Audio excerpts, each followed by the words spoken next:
नमस्कार दोस्तों, मैं ब्रजेंद्र वर्मा। आप सभी लोगों का मेरे YouTube channel ESC channel education for all पर हार्दिक स्वागत और अभिनंदन करता हूं।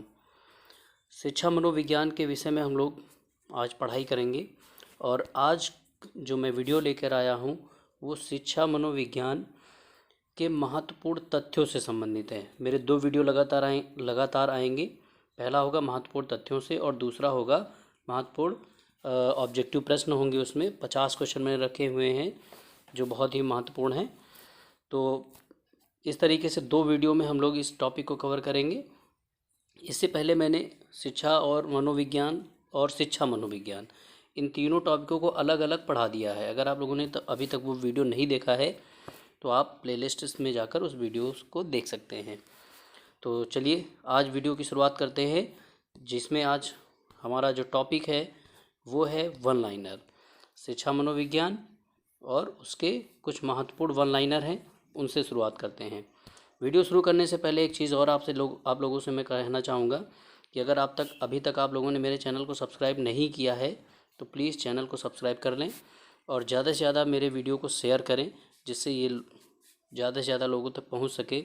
और जो मेरा उद्देश्य है सभी लोगों को फ्री में एजुकेशन देना।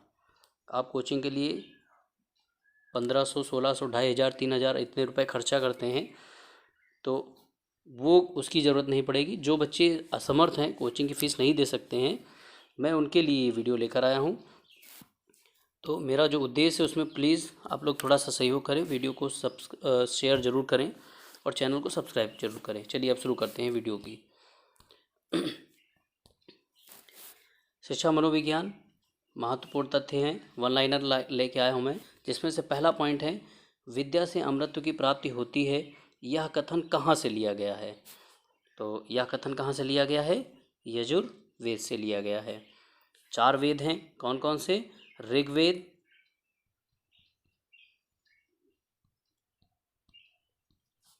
सामवेद, यजुर्वेद और चौथे नंबर पे जो आता है वो है अथर्ववेद। ठीक है, तो वेद बहुत ही महत्वपूर्ण है, हमारी हिस्ट्री के लिए बहुत ज़्यादा महत्वपूर्ण है। काफ़ी कुछ सीखने को मिलता है इन वेदों से। तो जिसमें से एक यजुर्वेद है जिसमें ये कथन कहा गया है कि विद्या से अमृत की प्राप्ति होती है। ठीक है, अगला जो पॉइंट है वो है मनोविज्ञान की सर्वाधिक प्रयोग की जाने वाली विधि कौन सी है? ये इंपॉर्टेंट पॉइंट है, ये आपके एग्ज़ाम के लिए इम्पोर्टेंट बन सकता है। तो मनोविज्ञान की सर्वाधिक प्रयोग की जाने वाली जो विधि है उसका नाम है निरीक्षण विधि। शिक्षा के मनोवैज्ञानिक आधार की आवश्यकता बालकों के आंतरिक एवं बाह्य गुणों का पता लगाने तथा शैक्षिक समस्याओं के समाधान हेतु होती है। तो इस पॉइंट का मतलब ये है कि अगर आपसे पूछ लिया जाए कि शिक्षा के मनोवैज्ञानिक आधार की आवश्यकता क्यों है, ठीक है, शिक्षा के मनोवैज्ञानिक आधार की आवश्यकता क्यों है, तो हम उसमें बता सकते हैं कि बालकों के आंतरिक एवं बाह्य गुणों का पता लगा सकते हैं, साथ साथ में जो शैक्षिक समस्याएं हैं उनका समाधान निकाल सकते हैं। तो इसीलिए हम लोगों को शिक्षा के मनोवैज्ञानिक आधार की अत्यंत आवश्यकता होती है। मनोविज्ञान के सर्वप्रथम व्यवस्थित सिद्धांतों के उल्लेख के लिए द रिपब्लिक को न्याय शास्त्र की बजाय शिक्षा शास्त्र का ग्रंथ माना गया है। यह पुस्तक किसके द्वारा लिखी गई है? तो यह पुस्तक लिखी गई है प्लेटो के द्वारा। प्लेटो की प्रसिद्ध पुस्तक है द रिपब्लिक, ठीक है, जिसको शिक्षा शास्त्र का ग्रंथ मान लिया गया है। क्यों मान लिया गया है? क्योंकि वहाँ पर मनोविज्ञान के बहुत कह लीजिए इम्पॉर्टेंट और व्यवस्थित सिद्धांतों को उल्लेख किया है प्लेटो ने। आगे बढ़ते हैं। अगला पॉइंट जो है वन लाइनर में, अमेरिकी मनोवैज्ञानिक स्किनर ने शिक्षा मनोविज्ञान का प्रारंभ किस व्यक्ति से माना है? तो इन्होंने माना है प्लेटो के शिष्य अरस्तु से। तो देखिए इस पॉइंट से है तो एक ही पॉइंट, लेकिन इससे आपको बहुत सारे क्वेश्चन मिल रहे हैं। पहली चीज़ तो स्किनर कहाँ के मनोवैज्ञानिक थे? अमेरिका के। अब क्वेश्चन इस तरीके के ट्रेंड में आने लगे हैं। फिर शिक्षा मनोविज्ञान का प्रारंभ किस व्यक्ति से माना जाता है? तो वो माना जाता है अरस्तु से। अरस्तु कौन थे? प्लेटो के शिष्य थे। तो 3-4 क्वेश्चन एक ही पॉइंट से बन रहे हैं, इसीलिए मैंने यहाँ पे वैसे पॉइंट ही रखे हैं जो आप पढ़ें एक पॉइंट, लेकिन कम से कम 2 से 3 क्वेश्चन आपके कवर हों। नेक्स्ट पॉइंट जो है, मनोविज्ञान की उचित विषय वस्तु क्या है? वो क्या है? मनोविज्ञान की उचित विषय वस्तु व्यवहार है। शिक्षा की दृष्टि से बालकों की महत्वपूर्ण आवश्यकता क्या है? तो शिक्षा की दृष्टि से बालकों की जो महत्वपूर्ण आवश्यकता है वह है बालकों के साथ मनोवैज्ञानिक व्यवहार। तो ये पूछा भी जाता है कि आप शिक्षक होने के नाते बालकों से कैसा व्यवहार करेंगे। ठीक है, तो इस तरीके के क्वेश्चन पूछे गए हैं। आगे आते हैं, शिक्षा को त्रिध्रुवीय प्रक्रिया मानने वाले प्रसिद्ध शिक्षा शास्त्री जॉन डीवी कहाँ के निवासी थे? तो जॉन डीवी कहाँ के निवासी थे? अमेरिका के निवासी थे। फिर अब देखिए, यहाँ से भी आपके कई सारे क्वेश्चन बन सकते हैं। पहला क्वेश्चन तो यही बन सकता है कि शिक्षा को त्रिध्रुवीय प्रक्रिया किसने माना? जॉन डीवी ने। त्रिध्रुवीय प्रक्रिया मानने वाले जो व्यक्ति थे वो थे जॉन डीवी। एक क्वेश्चन और बन सकता है कि जॉन डीवी क्या थे? तो जॉन डीवी क्या थे? शिक्षा शास्त्री थे। दूसरा बन सकता, तीसरा क्वेश्चन यहाँ से बन सकता है कि कहाँ के निवासी थे? अमेरिका के निवासी थे। एक बात और करेंगे कि त्रिध्रुवीय प्रक्रिया जो है उसमें 3 ध्रुव कौन कौन से हैं? तो पहला तो है शिक्षार्थी, दूसरा जो ध्रुव है या दूसरा पॉइंट है वो है शिक्षक, और जो तीसरा पॉइंट है वो है पाठ्यक्रम। कई बार ये क्वेश्चन पूछा जा चुका है। ठीक है, इसीलिए ये बहुत इंपॉर्टेंट क्वेश्चन है कि शिक्षा को शिक्षा के 3 स्तंभ कह लें या 3 ध्रुव मानने वाले व्यक्ति थे जॉन डीवी, और उन्होंने बताया कि शिक्षा के जो 3 ध्रुव हैं वो है शिक्षार्थी, शिक्षक और पाठ्यक्रम। एक क्वेश्चन और था कि शिक्षा को द्विध्रुवीय प्रक्रिया किसने माना है? तो अगर द्विध्रुवीय की बात करें, ठीक है, अगर द्विध्रुवीय की बात करें तो द्विध्रुवीय माना था एडम्स ने। किसने माना था? एडम्स ने। और इन्होंने जो 2 ध्रुव बनाए जिसमें से पहला था शिक्षक और दूसरा था शिक्षार्थी। ठीक है, तो द्विध्रुवी एडम्स ने माना, शिक्षक शिक्षार्थी ये इसके 2 ध्रुव थे, और त्रिध्रुवी जॉन डीवी ने माना जो अमेरिका के निवासी थे, शिक्षा शास्त्री थे, और 3 ध्रुव शिक्षक, शिक्षार्थी, पाठ्यक्रम। आगे बात करते हैं, किस वाद के अनुसार मनुष्य एक सामाजिक प्राणी है? अब देखिए, ये क्वेश्चन भी बढ़िया सा है, यहाँ से मतलब पॉइंट बहुत अच्छा है ये, और बढ़िया सा क्वेश्चन भी बन सकता है। यहाँ पे हम लोगों ने ये पढ़ा कि मनुष्य एक सामाजिक प्राणी है, यह कथन किसका है? पहला क्वेश्चन तो यही बन गया। ये कथन है अरस्तु का। सबने पढ़ रखा होगा, ये इजी सा है, हर जगह पूछ लिया जाता है, कई बार पूछा भी गया है। लेकिन क्वेश्चन जो बन सकता है वो ये बन सकता है कि मनुष्य एक सामाजिक प्राणी है, ये किस वाद के अनुसार है, मतलब किस वाद ने भी इस बात की पुष्टि की है कि मनुष्य एक सामाजिक प्राणी है? तो वो है प्रयोजनवाद। प्रयोजनवाद का संस्थापक या जनक कौन था? वो थे जॉन डीवी। आगे बात करते हैं, मनोविज्ञान को व्यवहार की धनात्मक विज्ञान के रूप में किसने परिभाषित किया है? तो उसको परिभाषित करने का काम किया है वाटसन ने। अगले पॉइंट की बात करते हैं, वैदिक काल में शिक्षा का सर्वोच्च उद्देश्य क्या था? वेरी मोस्ट इंपॉर्टेंट क्वेश्चन है ये। यहाँ से जो बनेगा क्वेश्चन बहुत ही है, बहुत बढ़िया क्वेश्चन बन सकता है कि वैदिक काल में शिक्षा का उद्देश्य क्या था? तो शिक्षा का मुख्य उद्देश्य जो था वो था मोक्ष प्राप्ति।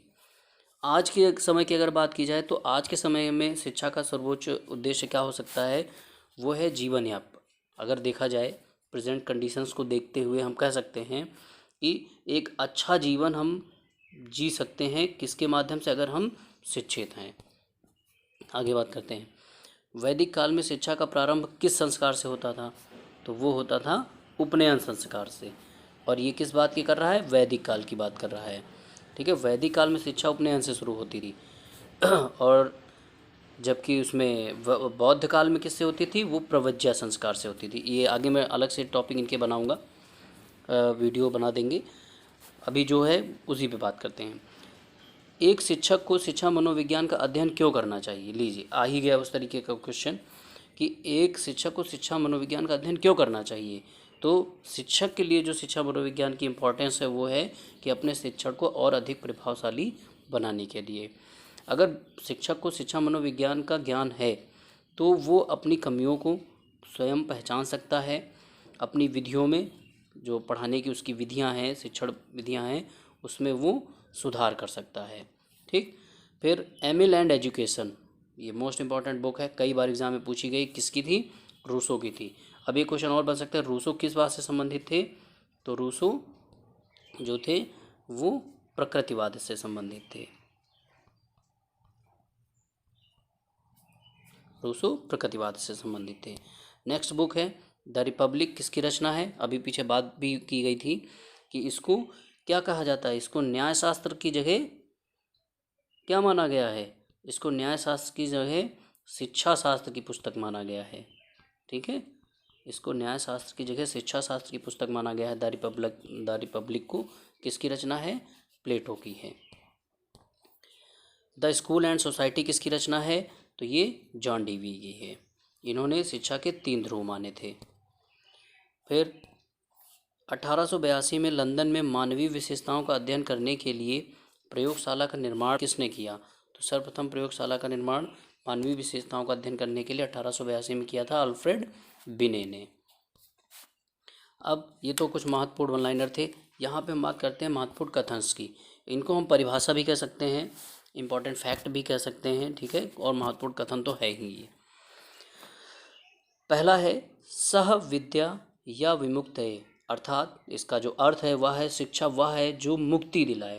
तो ये कथन कहा किसने? ये कथन कहा था शंकराचार्य जी ने। शिक्षा वह है जो मनुष्य को सुखपूर्वक जीवन व्यतीत करने के योग्य बनाती है। यहाँ पे थोड़ा सा मिसप्रिंट हुआ है, योग्य बनाती है। ठीक है, तो ये कथन किसका है? ये चारवाक जी का है। मनुष्य की अंतर्निहित पूर्णता को अभिव्यक्त करना शिक्षा है। ये जो परिभाषा है ये पूछी भी गई है 2-3 बार एग्जाम में, और इसको किसने दिया? स्वामी विवेकानंद जी ने दिया था। फिर शिक्षा से मेरा अभिप्राय बालक तथा मनुष्य के शरीर, मस्तिष्क तथा आत्मा के सर्वांगीण व सर्वोत्तम विकास से है। ये कथन है महात्मा गांधी जी का। शिक्षा का अर्थ उन सर्वमान्य विचारों को विकसित करना है जो प्रत्येक मनुष्य के मस्तिष्क में विलुप्त हैं। अर्थात ये कि जैसे जो चीज़ें हमारे दिमाग में खो गई हैं उनको दोबारा से व्यक्त करने के लिए, वो भी कैसे विचार होने चाहिए? सर्वमान्य, जैसे हम कह सकते हैं सामाजिक विचार होने चाहिए जिससे किसी का अहित ना हो वो। और ये परिभाषा मतलब जो दी है वो किसने दी है? सुकरात जी ने दी है। अगला कथन है स्वस्थ शरीर में स्वस्थ मस्तिष्क का निर्माण ही शिक्षा है। अरस्तु ने कहा है, कई बार ये चीज़ पढ़ चुके हैं हम। आगे बात करते हैं, शिक्षा का अर्थ अंतः शक्तियों का बाह्य जीवन से समन्वय स्थापित करना है। तो ये कहा हर्बर्ट स्पेंसर जी ने। शिक्षा मनोविज्ञान शिक्षण विधियों का चयन में शिक्षण विधियों के होना चाहिए यहाँ पे, शिक्षण विधियों के चयन में शिक्षक की सहायता करता है। ये कथन कहा स्किनर ने। शिक्षा व्यक्ति की उन समस्त क्षमताओं का विकास करती है जो उसे अपने वातावरण को नियंत्रित करने तथा अपनी संभावनाओं को पूरा करने के योग्य बनाएंगी। ये किसने कहा? जॉन डीवी ने कहा। मनोविज्ञान का विषय आत्मा है, ये किसने माना? ये प्लेटो ने माना, क्योंकि यहाँ पे एक परिभाषा भी है कि सर्वप्रथम मनोविज्ञान जो था वो आत्मा का अध्ययन करता था, फिर ये मन का किया, फिर चेतना का किया, लास्ट में ये व्यवहार का हो गया। अभी हम बताएंगे भी वो परिभाषा किसने दी है। फिलहाल जैसे एक बन सकता क्वेश्चन कि मनोविज्ञान को आत्मा का विषय मानने का जो काम किया था वो कौन थे? तो वो प्लेटो थे। और ये कौन थे? ये दार्शनिक थे। तो दर्शन शास्त्र में या दार्शनिक जितने भी दार्शनिक हैं उन्होंने मनोविज्ञान को आत्मा का विज्ञान माना हुआ है। मनोविज्ञान व्यक्ति के आचरण एवं व्यवहार का यथार्थ विज्ञान है। ये कथन है मैकडूगल का। किसका? मैकडूगल का। फिर आगे आते हैं, मनोविज्ञान का विषय चेतना है। लीजिए, मनोविज्ञान का विषय चेतना है, इसको कहने वाले व्यक्ति थे विलियम जेम्स।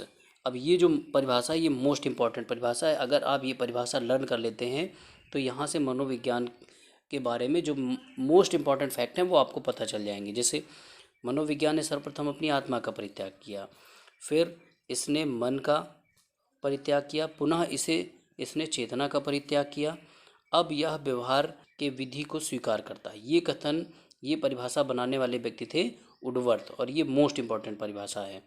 ठीक है, सबसे पहले मनोविज्ञान में आत्मा का अध्ययन किया जाता था, मतलब मानना यह जाता था कि जो मनोविज्ञान विषय है वो आत्मा से संबंधित है। फिर मनोविज्ञान को माना जाने लगा मन का विज्ञान।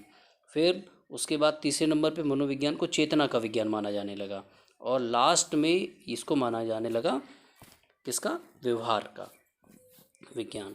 अंतिम जो कथन है आज का, मनोविज्ञान शिक्षा का आधारभूत विज्ञान है। ये कथन किसने कहा? ये कहने वाले व्यक्ति थे स्किनर। तो आज जो हम लोगों ने इम्पोर्टेंट फैक्ट और कथन पढ़े हुए हैं, इन्हीं से रिलेटेड में 50 बहुविकल्पी क्वेश्चन जो एग्ज़ाम में पूछे गए हैं या फिर कुछ ऐसे मैंने रखे हुए जो पूछे जा सकते हैं, तो वो वीडियो देखना मत भूलिएगा। नेक्स्ट वीडियो मेरा वही उसी सब्जेक्ट पे बनेगा। तो इस सब्जेक्ट में हम लोगों ने जो भी महत्वपूर्ण कथन पढ़े, आप इनको अच्छे से नोट कर लीजिए, लर्न कर लीजिए। गारंटी है कि किसी न किसी एग्ज़ाम में, यूपी टेट हो, चाहे सी टेट हो या सुपर टेट हो, किसी न किसी एग्ज़ाम में आपको ज़रूर से ज़रूर देखने को मिलेगा। तो आज के वीडियो में इतना ही। बस चलते चलते एक और रिक्वेस्ट, वही फिर से रिक्वेस्ट करेंगे कि चैनल को सब्सक्राइब करें और जो फ्री एजुकेशन का जिम्मा मैंने उठाया है उसमें अपना थोड़ा सा सहयोग ज़रूर करें, जिसके लिए आपको वीडियो को शेयर करना है, अपने जानने वाले लोगों से चैनल को सब्सक्राइब करवाना है। मिलते हैं जल्द ही नेक्स्ट वीडियो में, तब तक के लिए नमस्कार।